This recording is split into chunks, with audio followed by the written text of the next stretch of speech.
Dairy farming can be an expensive investment. Whether large scale or small scale, it is important to see how your investment multiply and grow. In our previous episodes, we looked into the best dairy farming practices. In this episode, however, we will take a step further into dairy farming markets with a focus on cooperatives specifically. Having invested heavily in finding the best breeds and buying feeds, it is important to also find the best markets for your milk. We visited Naitiri Dairy Cooperative in Tongareni sub-county in Bungoma to see how small-scale farmers are finding markets for their milk as well as how they run the project. Cooperative societies give farmers a platform to not only find better market prices for their produce, but also a common ground where they can air their grievances and find solutions. Just as Simiu, one of the directors at the cooperative, took us through the journey the cooperative has taken since its establishment. This society started way back in 2007 as a community-based organization. Later on in 2011, it got registered as a fully fledged cooperative society.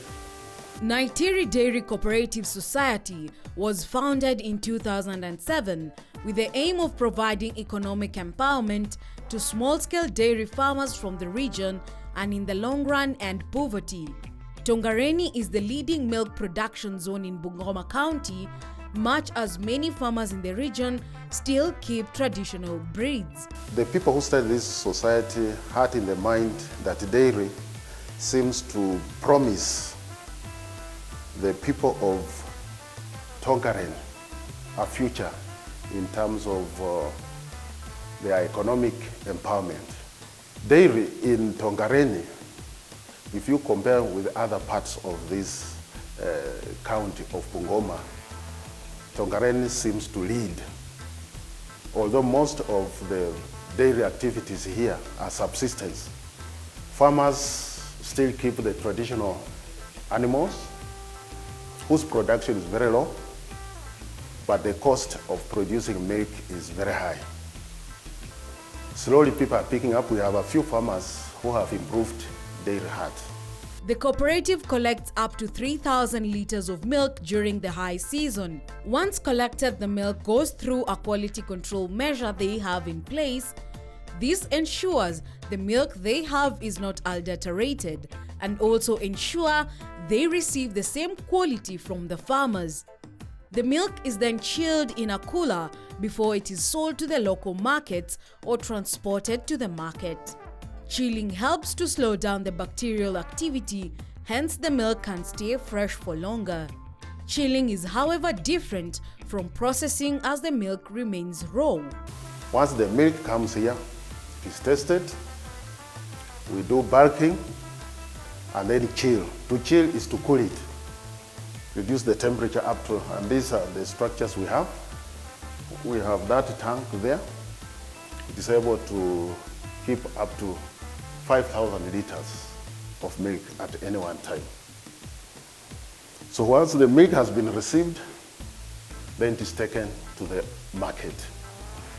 The dairy takes care of the marketing and transportation of the milk to various markets.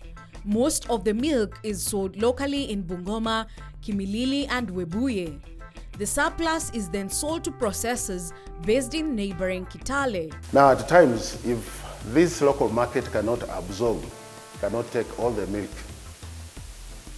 then the excess milk is taken to processors. And these processors are based in Kitale. About 3 times in a week, we can take, that is about 15,000 liters.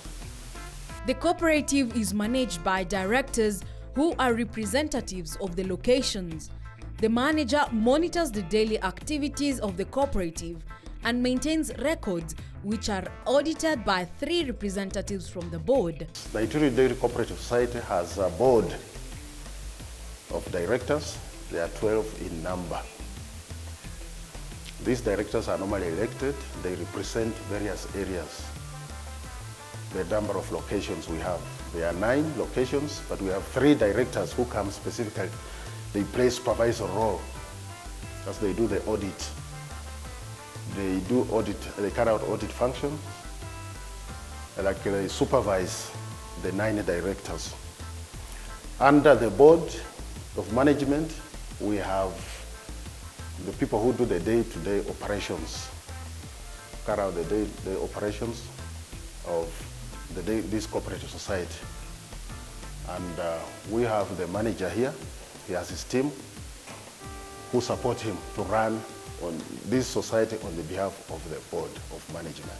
The cooperative offers a fair price to farmers depending on the supply and demand forces in the market. As a result of this, the price fluctuates from time to time, but it's always better than what is offered by processors. At the moment, farmers are paid at 35 shillings per litre, which is slightly higher in comparison to 32 shillings offered by processors. The price for the farmers depends, that is the price that we offer to farmers per litre or per kilogram of milk, depends on the season. Milk, as you know, is a product that whose price is determined by the demand and supply on the market. So when the supply exceeds or supersedes the demand, the prices are a bit high. I mean, their prices are low. And when the demand is high, like now what we're experiencing from January, actually from December, January, during the dry spell, the demand is always higher than the supply. And at that time, the prices are normally high. So at the moment, we are offering 35 shillings per litre. Now that price is slightly higher than what the processors would offer. If you looked at Daima, Brookside, KCC, they offer something, they are operating at around 32 shillings per kilo.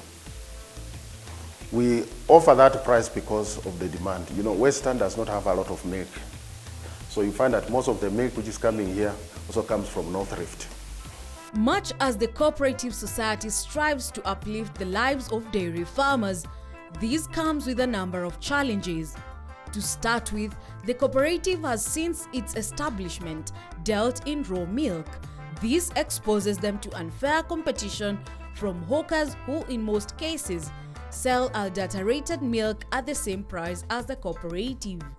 You bring in the milk, you have done nothing, you have to look for the price for that milk, the market for that milk, and sell it raw as it is.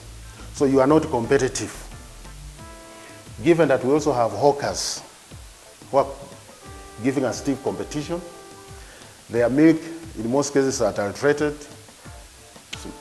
It does not meet, the quality standards like what we do here. Because ours, actually, we have to determine that that milk meets the standards that have been put there by the Kenya Dairy Board. But the other people who just collect the milk, they are not bothered. They could add water and this, and that ends up to the consumers. But remember, when we reach the market, we have chilled our milk at a cost.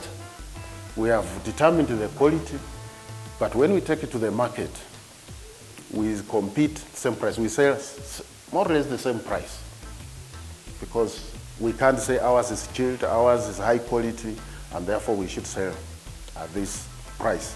To counter this challenge, the Board of Naitiri Cooperative Society plans on venturing into yogurt manufacturing so as to ensure their income streams remain steady and never run dry all year round in spite of the competition. We are specifically targeting things like yogurt and pasteurized milk. Now yogurt has a market, especially schools, competition and so forth. The yogurts you can sell, they can stay longer. You don't have a problem, the market is there.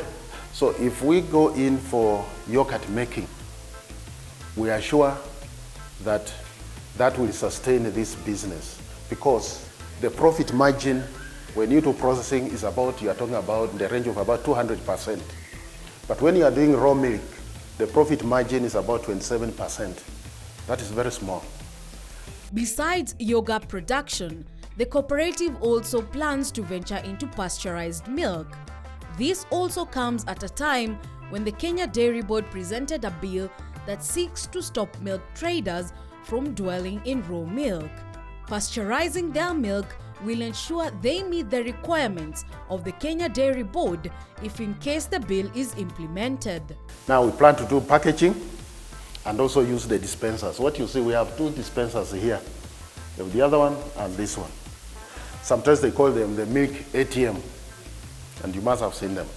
So if we have this and place them in strategic positions, we believe that that milk, people simply come, you take what you can and pay for that. Because that milk is safe and ready to drink. And we believe with that, I think we will also be meeting the requirements of the Kenya Dairy Board. Because actually the law does not allow us to trade in this raw milk.